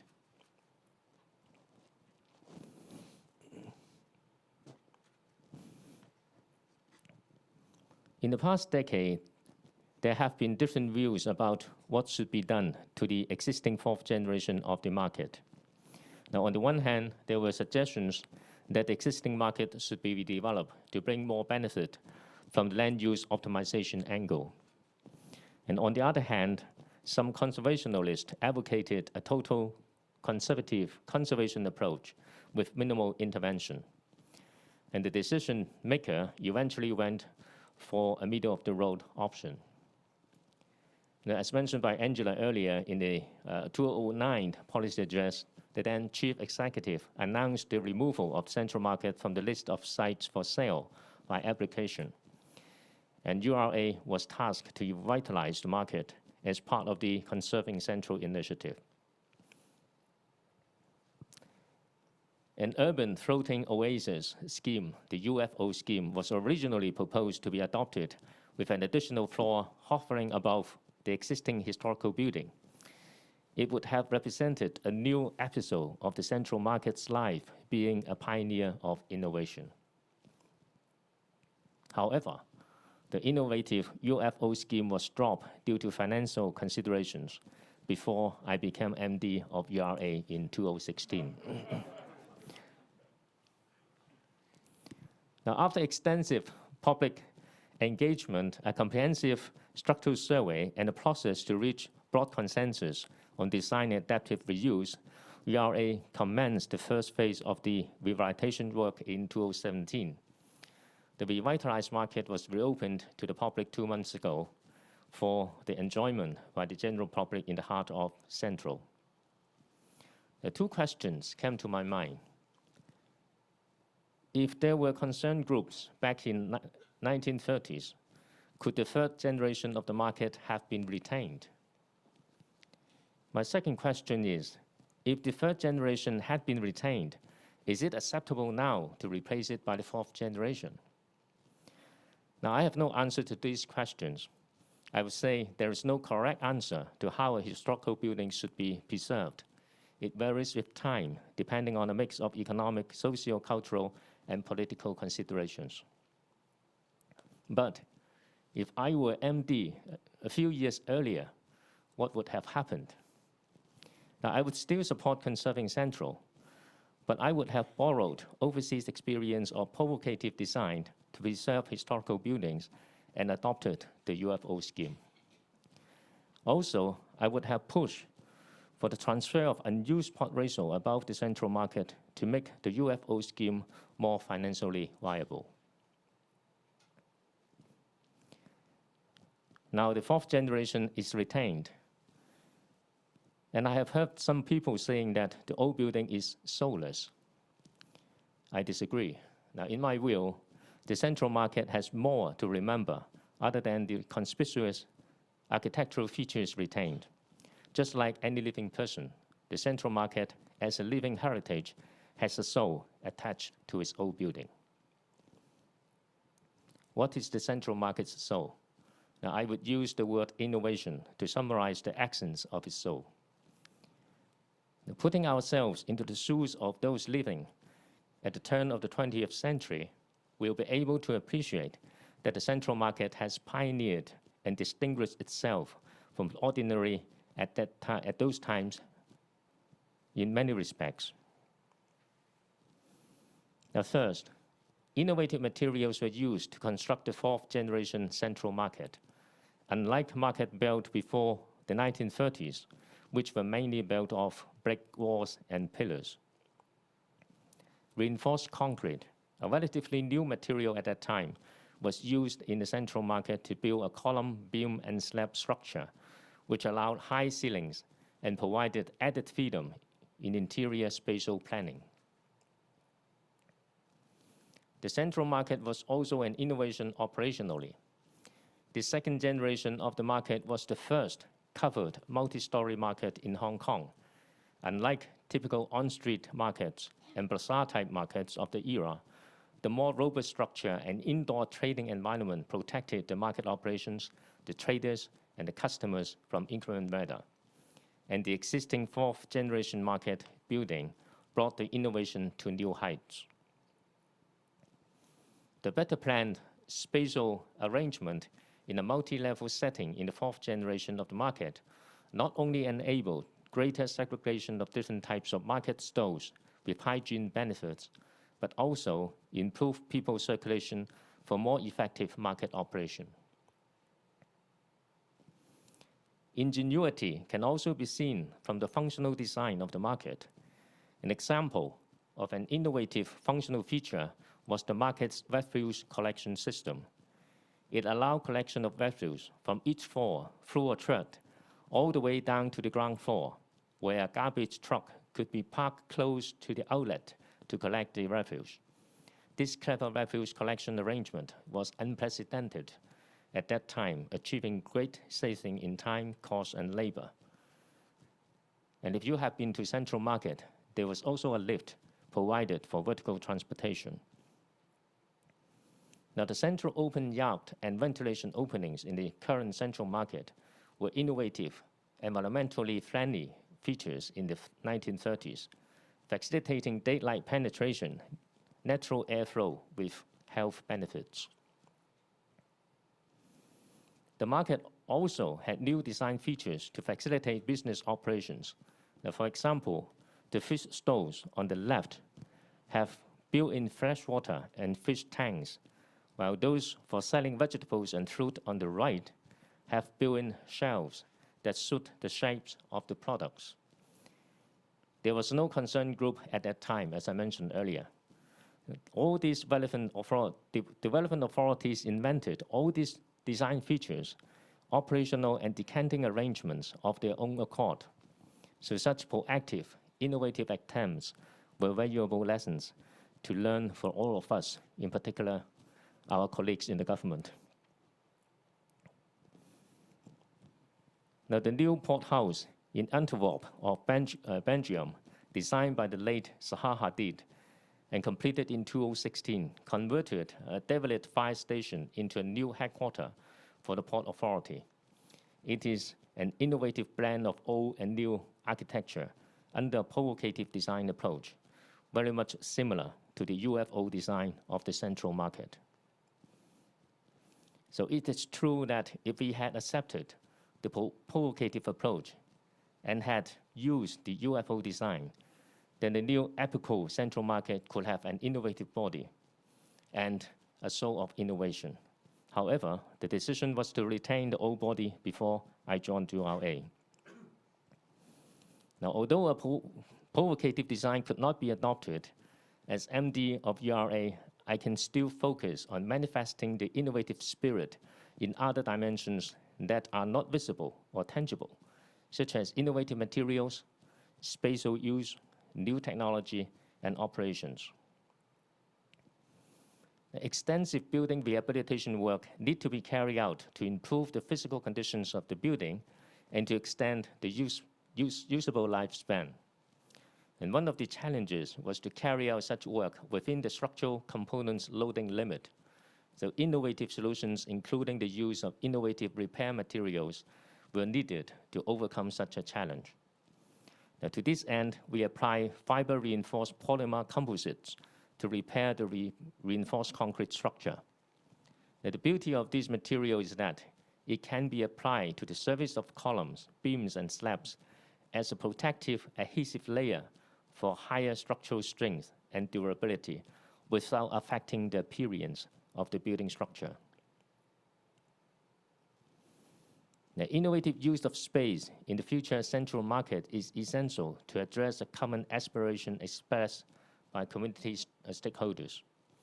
An innovative open plan design help increase market vibrancy and facilitate different uses at different times of the year and the day. The building information modeling to the 6th dimension has been used as a tool in enhancing design coordination, crash prevention, and quality control in construction, and enhancing operational efficiency of facility management. In other words, BIM is being applied across the project's entire life cycle. The tenants in the market are provided with operational support to minimize startup investment and to apply technology and big data analysis. And I'll leave it to Donald to elaborate more on these various aspects. And nowadays, there still remain occasional debates as to why the Central Market was not demolished to meet the development needs of Hong Kong. The pro-demolition school submitted that the Central Market site, if sold, would add about 20 billion Hong Kong dollars to the public coffers. And this economic benefit would be magnified if this approach were to be applied to other preserved buildings in the Conserving Central portfolio. For example, the west wing of the former Central Government House has a land value of about 6 to 7 billion Hong Kong dollars, while the ex-police Marriott Quarter may generate 10 to 11 billion of government revenue if sold. Now, according to URA's experience, urban renewal projects with elements worth preserving are expensive to implement due to the high restoration cost and maintenance costs, and possibly high acquisition costs. The sacrifice of development right is also a major obstacle deterring developers to take on preservation cum revitalization projects. And also, there are many more heritage buildings worth preserving, in particular in the older part of the territory. For instance, in a recent renewal study URA has conducted for Yaomong District, we have identified that over 60 buildings worth preserving within the study area. Now, indeed, both urban renewal and preservation of old buildings in the local context are extremely capital intensive. It is crudely estimated that under the prevailing acquisition policy of URA, redevelopment of the old buildings within the Yaomong District area will incur an acquisition cost of about 1,130 billion Hong Kong dollars, resulting in an estimated loss of about 440 billion, not to mention the recurring cost of maintaining the preserved old buildings. So where do we find all these resources? A key takeaway from the Yaomong District is that planning tools, including in particular transfer of plot ratio, would have to address the financial challenges, not only for general renewal, but also for heritage preservation. The transfer of plot ratio has been used in preserving and revitalizing a well-known heritage building, the Gingyinlei, as mentioned by Professor. But this was just an isolated case, not readily replicable in other heritage buildings. We need to establish a formalized policy as recommended in our Yaomong renewal study. If there had been such a policy, the economic cost of the UFO scheme would have been reduced or even reversed, and the UFO scheme would have become viable. Now, as the decision cannot be reversed and the fourth generation central market is retained, URA and Chinachem are making the best use of the existing structure under an innovative mindset to generate as many community benefits as possible. The central market revitalization project is not yet fully completed. When the second phase of the restoration work is complete next year, the market will be more accessible, and there will be improvement to internal circulation and external connections. Now, under a neighborhood revitalization approach, the vibrancy of the central market will be progressively expanded through area-wide placemaking and community-making initiatives, connecting the heritage triangle and the community triangle in the vicinity. Now, in the spirit of open-mindedness, we'll continue to listen to views of community stakeholders, including all of you, in sustaining the good word of mouth generated by this playground for all, as well as creating new facilities and experience continuously for visitors and patrons of the market. The innovative spirit of Central Market will never end, and thank you very much.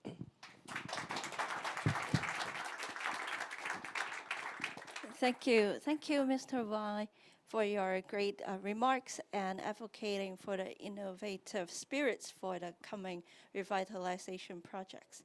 So last but not least, may I introduce our last speakers of tonight, Mr. Donald Choi, CEO of Chinachem Group. Mr. Choi is an architect and currently serving as both presidents of the both institutes, including Hong Kong Institute of Architects and Hong Kong Institute of Urban Design. So, Mr. Choi, please. The floor is all yours. Thank you. Right. I know.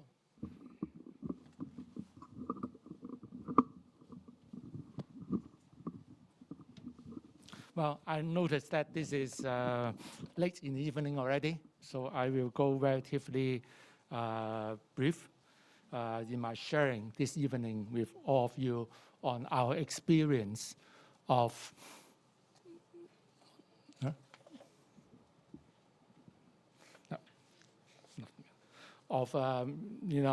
our experience on how we leverage on heritage building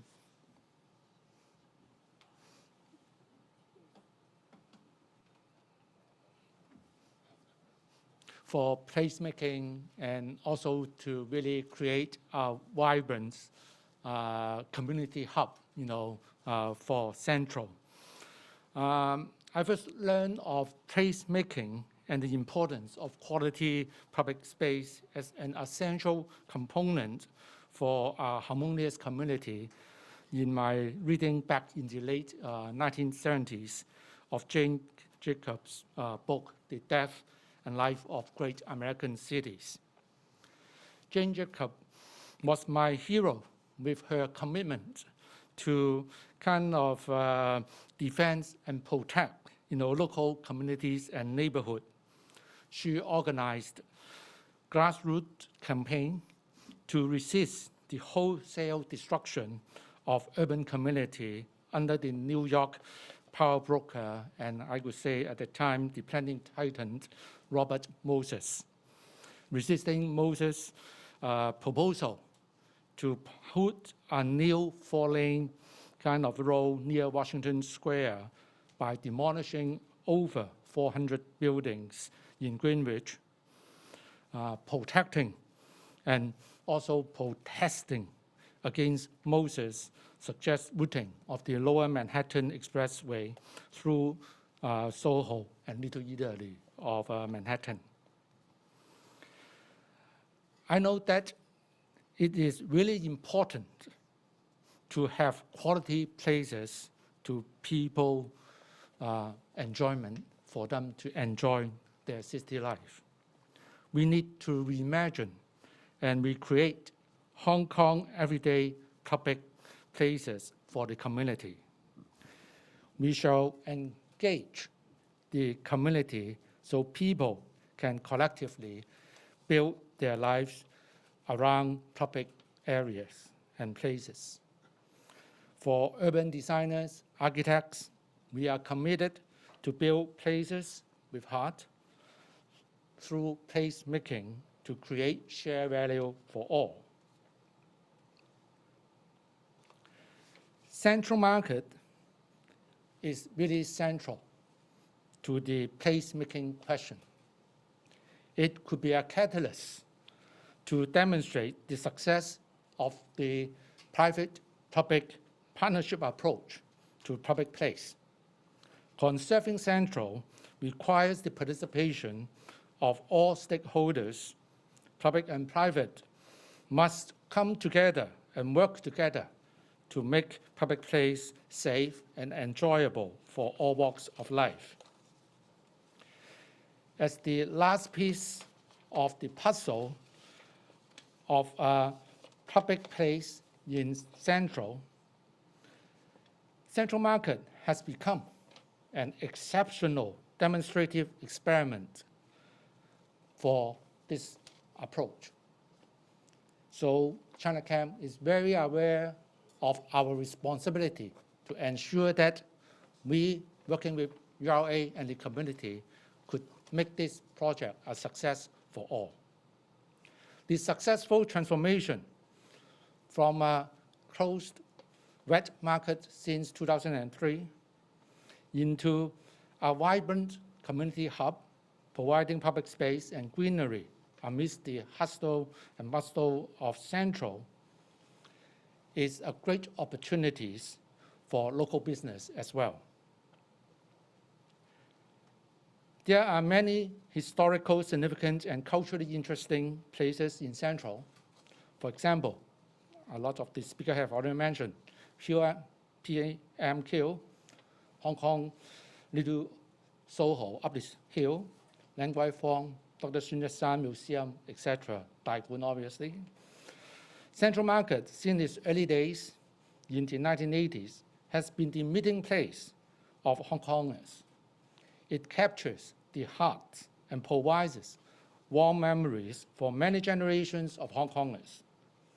It is Chinachem's goal in operating Central Market to continue this tradition of a people's place that captures the hearts of all people who come into the market.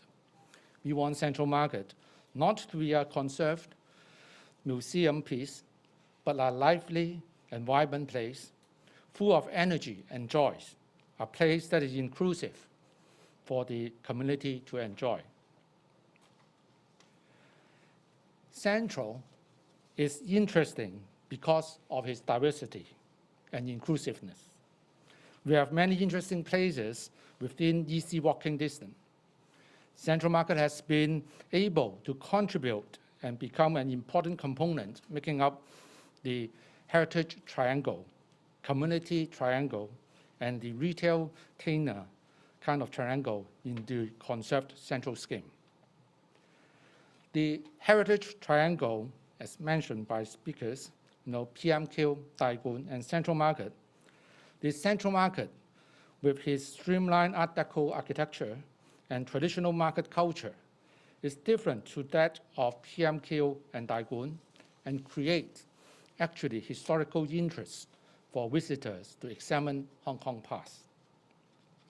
The community triangle, H6, H18, and Central Market are all URA projects in Central for the community. We see a lot of synergy in future in collaborating with them in future for joint community activities. Together, we can offer many opportunities and possibilities to further engage the local community through the co-hosting of events. For example, Hong Kong Architecture Center has actually already organized a lot of walking tours, linking up all these interesting historical places. The retail-tainment kind of triangle, Soho, Lan Kwai Fong, and Central Market. Lan Kwai Fong and Soho are well-known nightlife destinations with a wide range of F&B outlets. Both are very popular among its patrons and the younger generation. Central Market, on the other hand, has something to offer as well. On different F&B and lifestyle, we aim to actually attract families. Families with children will be able actually to come to Central, enjoy Central Market ambience, and enjoy the family life in a safe and diverse lifestyle place. Affordability, energetic, and gregarious, those are the three words given by us by URA, and which we happily kind of comply. Our thinking to achieve the desirable outcome is to deploy the concept of retail-tainment and third space with the assistance of innovative business model as well as human-centric technology. We are to make Central Market approachable by really welcoming everyone into our market. It should be easily accessible, user-friendly and comfortable, and it is not just physical, approachable, but also in price-wise. We also make it very affordable, for different segment of the society. For them to come in, they can spend whatever they like. Even if not spending, we still welcome them into our market. Energetic, really by organizing many, many activities into their daily life. We have music concert, we will have play, we will have movie show, we have a lot of interactive activities, and we hopefully could listen to the user and understand their needs and make them our kind of operation model in future as well. Gregarious by really being inclusive so that all walks of life can enjoy. So it is an all ages and all genders place for them. We want to create this sense of belonging. We want to engage them. We want to be supportive of the community. We support homegrown businesses. We support startups. This is where we actually provide the plug and operate model. We do the fit out for a lot of the SME. We put in the infrastructure, the POS, so that they can concentrate on their business. They just bring in their merchandise, bring in their services, and they make use of our infrastructure to operate without really spending a lot of capex. We really want Central Market to be a playground for all. Everybody can enjoy when they come in. It should be a loved public place and community hub for today and also for tomorrow. And it does not really require a lot of reinvention of the wheel. By leveraging his unique heritage and the three essential operation elements, as I mentioned, the retailtainment element, the third space where it's a home away from home for them, and also making use of technologies, of all the convenience that they can have. For example, when they come to our food courts, they can order with their smartphones. We have a specific code, knowing where they are sitting, and the food could be brought to their place without actually worrying about getting, going to the outlets to pick up the food and spilling all the drinks, on the way back. The revitalized Central Market, we envisaged from day one that it is not a shopping mall. Yes, there are various merchandises, but it is not a shopping mall. We look at it as a public space for people to enjoy.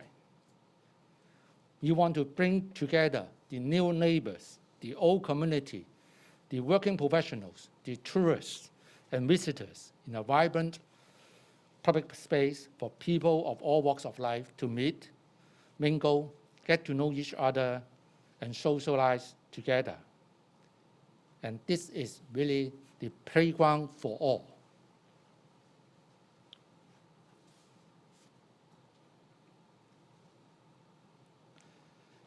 So I will just skip all this in view of time. And again, Central Market is a playground for all. We like to capture the community's aspiration and to create synergies to enhance Central's attractiveness. Be they resident, living in the vicinity, or working populations from the CBD office buildings, or tourists, when the COVID travel restriction has been lifted. You can see from the figures on the slide that the catchment area and the number of immediate users of Central Market offer many, many opportunities.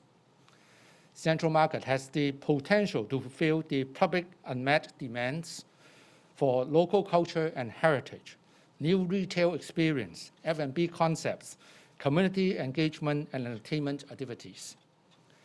We believe the community aspiration for Central Market is more than the restoration of its legacy. Rather, people are looking forward to participating in the creation of revitalized Central Market as a new legacy for the future. Building Central Market into the community hub for today does not require, again, any rocket science or reinvention of the wheel. It is about placemaking and operating it with heart. Our journey has just begun. I look forward to all of your help on this journey to make Central Market a loved public place, a place to ignite the community's aspiration and make them believe that there is a bright future in conserving Central and also adopting the private-public partnership model in conserving Central, as well as actually doing much more on heritage conservation and adaptive reuse in future. I would now like to show a short video about the revitalized Central Market. As I have mentioned, this is just the beginning, and we shall continue to improve the placemaking by bringing in more diversity and listening to what the public wants.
Thank you. Thank you, Donald. Please remain on stage. Please join the seat because we will have our last part of tonight, which is the Q&A and discussion. I would like to pass my duty onwards to our moderator of tonight, Mr. Alvin Yip, the Curator-in-Chief of the Central Market. And may I also invite all the four speakers on stage to join the Q&A discussion with Alvin.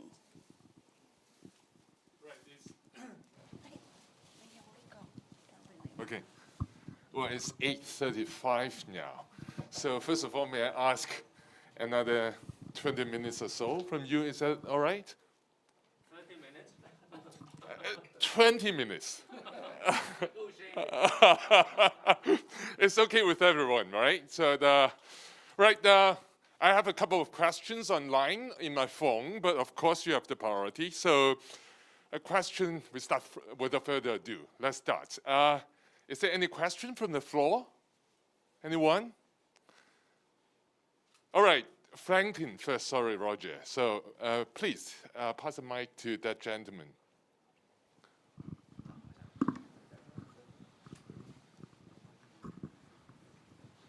Thank you. It's a short question. I would like to know, well, 2 months into the operation, how's the financial performance of this place? Very good. Short one. We always need at least a mic with the speakers. If you have more, please bring it forward. It's better than budget. But I mean, on the first year operation, we are anticipating a loss because the depreciation amount, actually, they are substantial. Excellent. Roger. You're still positive, right? Yes. I mean, It's not really a question, but I'm just trying to lay down a challenge, because I'm very pleased to hear about point, lines and plane, and the triangle, the cultural triangle, and I've heard about your efforts in the other two heritage buildings. And I think here there are a few people who can make something happen, which is a wish of mine to perhaps consider having the next Biennale of Urbanism and Architecture happen in those three places, because that becomes an interesting point. As you know, it revitalizes the place. And also, what's also interesting about a lot of the photographs is that all these heritage are very, very, I wouldn't say seamlessly, but in a very unique Hong Kong way, integrated to our urban fabric. It's very unique compared to a lot of different places. It's not like Singapore, it's not like Macau, it's not like London or anything. So I think is a very, very unique kind of urban intervention that we have. And I think we should, given that the central market is now up and running, the triangle is there, let's do it. Let's make it happen. All right, so it's a proposition, right? All you have to say is, yes, let's make it happen. No, but then the follow-up question is who's going to pay for it? So, well, you all have your own pocket, right? Can I see a raise of hand who is supporting this proposition and why? CS, do you want to give a word on this? Well, I certainly support this in principle, but I have to wait until he could make some profit for his business. Then we may perhaps share the cost of making it happen. To follow up on that, because honestly, I think many of us have discussed this many times, and I would like to lead that question to Zipang, because for long, well, you mentioned the financial challenging issues going on with a lot of the projects in your scheme. And we all know that, as a layman, I heard from TV, hundreds of millions of dollars were given to this project. And we all know around this room, in this room, goes to the hardware. What you just mentioned is the software. So do you have a view on this? In the next years to come, for your revitalization scheme, what's your advice? More money into what? Well, very good question. I guess Angela can answer that better. After you. As a long-serving member of this R scheme, I think we've been doing fine. in balancing this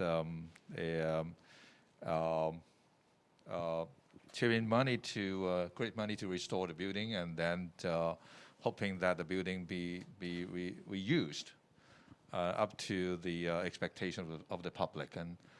And after that many years, I guess it is proven that the art scheme is widely accepted by the public. So I would like to divide that number by 7 million Hong Kong people. So it would be pretty okay to pay a little bit money to visit this Thai old hotel, and also to places that you never know in the past. So I guess this is something that we will continue to do. Excellent, in the future. Angela. So then it's your turn. Is there any plan or imagination from the government to set up something like a trust or foundation that we could absorb resources from the society as a whole, not only from the treasury? I think back to the point about the financial viability of the different projects under the art scheme. Currently, the government did, as you said, commit quite a big amount of resources, mainly on the restoration part, because you know the spirit of this art scheme is to collaborate with the community, the NGOs in running the projects, and we appreciate that it will be difficult for them to show the capital costs in renovating the buildings so as to meet their proposals. But what we think is that for historic buildings to be operated in a sustainable manner, the proposals itself will have to be, in the long run, a sustainable proposal itself. But still, we are injecting money to support its initial startup costs as well as the operating costs for the first 2 years. I think if the government is to fund the operation projects recurrently, still we will not be able to see a sustainable approach in running the historical projects. So we would advocate proposals that will be have long-term development proposals. So we are also allowing commercial elements built in the projects so that they can have stable source of income while addressing needs and interests of different sectors of the community. You see, the current projects under the R scheme actually are of quite a wide variety. We have education institutions, we have hotels, and the upcoming one, we even have a guide dog academy. So I think by tapping on the innovative and the brilliant ideas of the community partners, they will be able to devise projects of different natures and diverse purposes meeting needs of the society. But how to make it sustainable, of course, the amount of subsidies, that's something we will put under review. But as a principle, I think any projects will have to be able to finance its own expenses in the long run. Simple answer, no recurrent funding, no solution for you yet. All right, one more question. Yes, Kyuje. I guess I can give comment as well as questions, because I'm someone benefit from the whole project.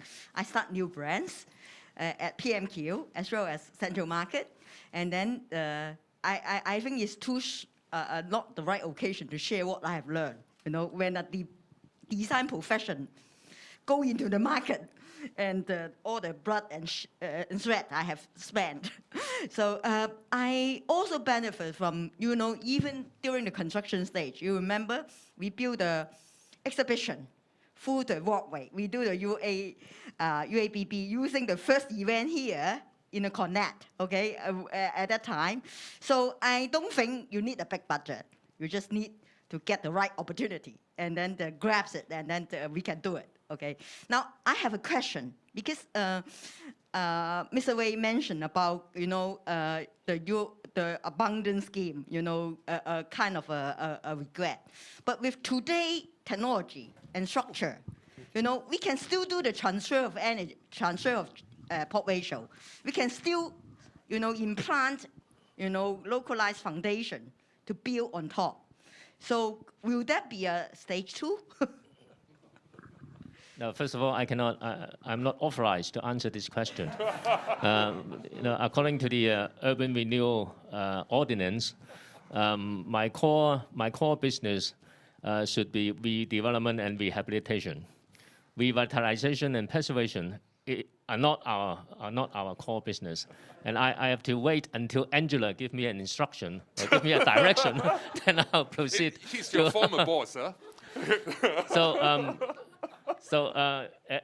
As Chinachem is doing a very good business now at the moment, and I would avoid to disrupt his business for the time being. Well, you can tell CS is a very senior government official. So smart answer. Anyone else? We could shift topic. We did talk about the software, Biennale, and so forth. Anyone? No, well, I have one question for you, Douglas. That's been in my heart for 6, 7 years. Because we all know that you used to be directing, of course, huge money, the charity parts of Jockey Club. Why Tycoon, or the Central Police Station compound, not a World Heritage Site?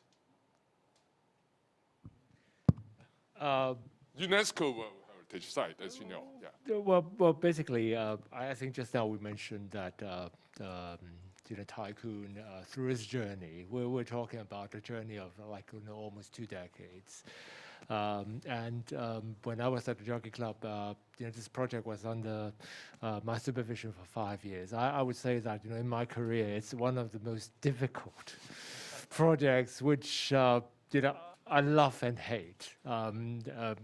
But it was, I would say, a very important and significant, project, not just at the time for Jockey Club, but also for Hong Kong.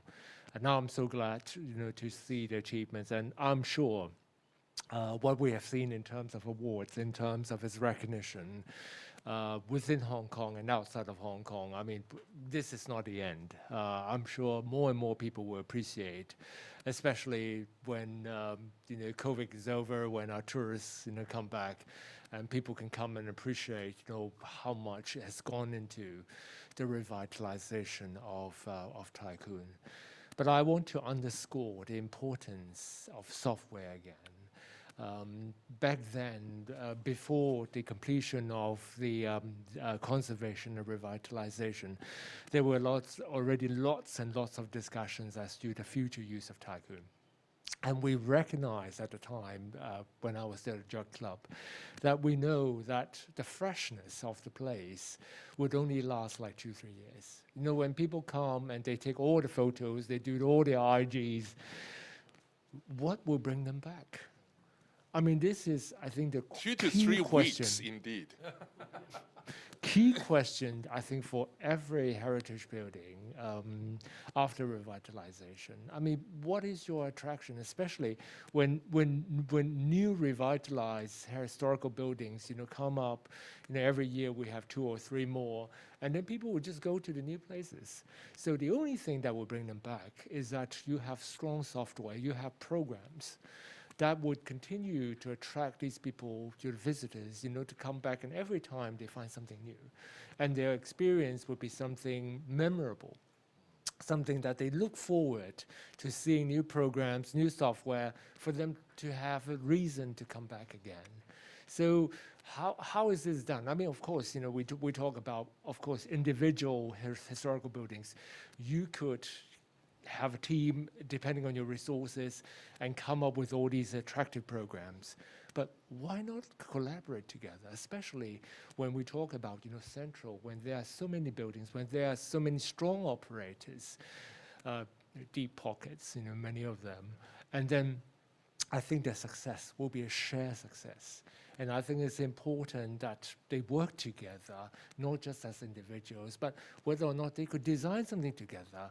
If I may just share, one dream of mine is that, when are we going to have an app, for example, on Central, that this app will allow visitors to select a few keywords, and then these keywords will then translate into recommendations that if I have like 2 hours or 3 hours, if I have a whole day, then you could recommend that you visit these areas according to your interest.